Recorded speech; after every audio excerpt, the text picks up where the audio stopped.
ಉಂಟದು.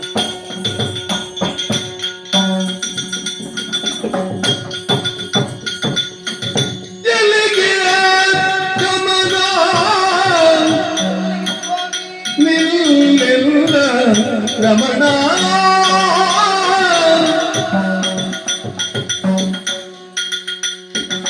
ಸೊಲ್ಲಿಸ ಬೆನ್ನಳು ಐದು ಬಗೆಯಲ್ಲಿ ಅದನ ಯಾರು ಕದನ ಯಾರು ಕದನ ತಿಳಿಯದಾದಿ ಕದನ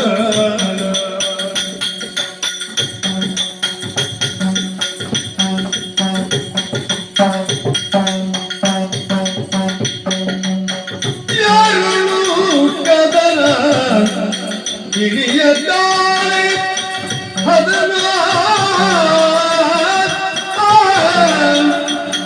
ರಮಣ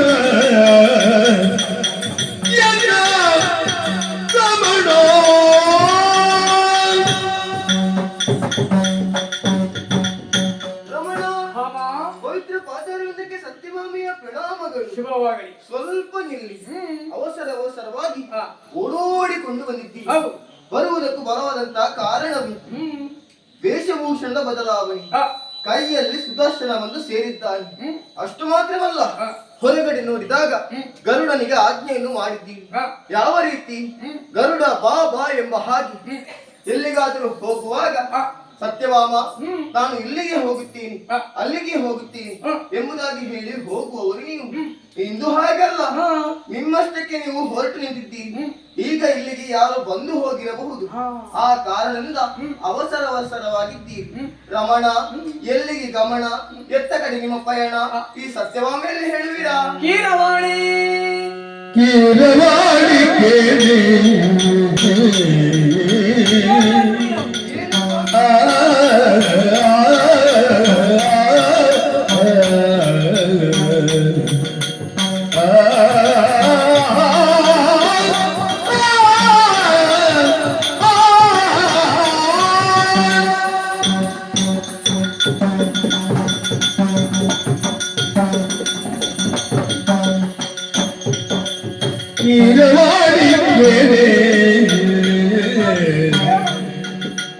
ಹೊರಟಿಯ ಕಾರಣ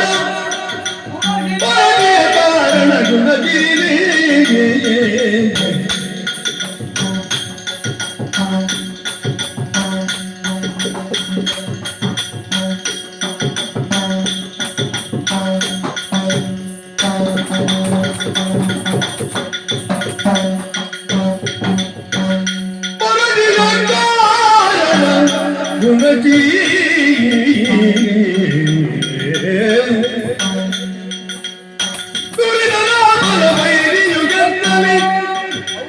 ದುರಿದನ ಫಲ ಪೈರಿಯು ಎನ್ನಲೇ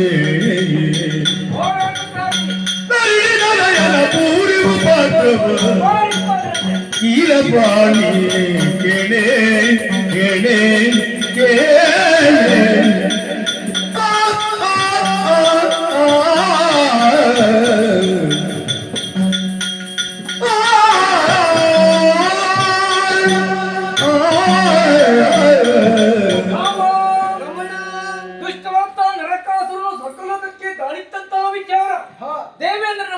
ತಿಳಿದು ಬಂತು. ಈಗ ಇಲ್ಲಿಗೆ ದೇವೇಂದ್ರ ಬಂದಿದ್ದ. ಓಹೋ, ಮಾತು ಕೊಟ್ಟಿದ್ದೇನೆ. ಏನೆಂಬುದಾಗಿ ಮಾತನ್ನ ಕೊಟ್ಟಿದ್ದೀರಿ? ಕಾಲ ಬಂದಾಗ ಸ್ವರ್ಗಲೋಕಕ್ಕೆ ಬಂದು ನರಕಾಸುರನು ತರಿಯುವೆನು ಎಂಬುದಾಗಿ. ಓಹೋ, ಈಗ ನರಕನಿಗೆ ಕಾಲಹನಿತವಾಗಿದೆ. ಸರಿಯಾಗಿ ಗಮನಿಸಿದೆಯಾ? ಏನು? ಚಕ್ರಾಧಾರಿಯಾಗಿದ್ದೇನೆ, ರಕ್ಷಣಾ ಕವಚವನ್ನು ಧರಿಸಿದ್ದೇನೆ. ಮಾತ್ರವಲ್ಲ, ಇದೀಗಲೇ ಆಜ್ಞೆ ಕೊಟ್ಟಾಗಿದೆ ಗರುಡನಿಗೆ. ಸ್ವಲ್ಪ ಅವಸರದಲ್ಲಿದ್ದೇನೆ. ಹಾಗಾಗಿ ಸ್ವರ್ಗಕ್ಕೆ ಹೋಗಿ ಬರಲೇ? ಸ್ವಲ್ಪ ನಿಲ್ಲಿ ಸ್ವಾಮಿ.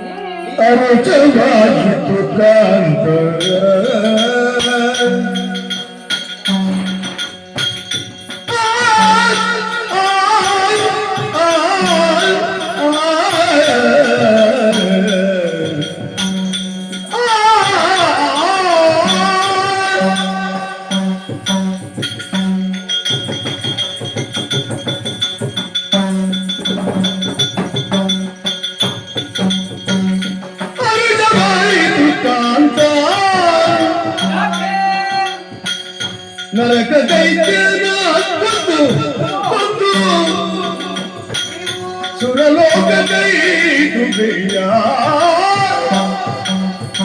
ಬರುವೆ ನಾ ಜತೆಯಾಗಿ ಬರುವೆ ನಾ ಜತೆಯಾಗಿ ಅನುಜದೊಲೆನ್ನನು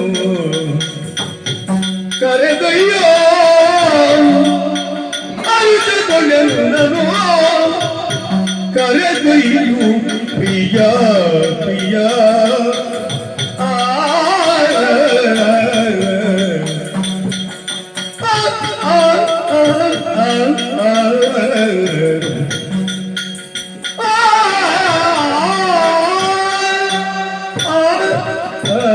ರಮಣ ಅಮ್ಮ ನೀವು ಹೊರಟದ್ದು ಸ್ವರ್ಗ ಲೋಕಕ್ಕೆ ಹ್ಮ್. ಒಳ್ಳೆಯದೇ ಆಯಿತು, ನರಕಾಸುರ ಸ್ವರ್ಗಕ್ಕೆ ದಾರಿ ತಂದ ವಿಚಾರ ಒಳ್ಳೆಯದಾಯ್ತಾ? ಸಂತೋಷವಾಯಿತು. ಸಂತೋಷವಾಯ್ತು. ಹೌದು. ಖಲನವೇ? ಹ, ನೀವೀಗ ಹೊರಟದ್ದು ಸ್ವರ್ಗ ಲೋಕಕ್ಕೆ, ಹೌದು. ನಾನು ಕೂಡ ನಿಮ್ಮೊಟ್ಟಿಗೆ ಸ್ವರ್ಗ ಲೋಕಕ್ಕೆ ಬರ್ತೀನಿ. ಓ ಹಾಗೆ ನಿನಗೆ ಸಂತೋಷ ಆದದ್ದು? ಹೌದು.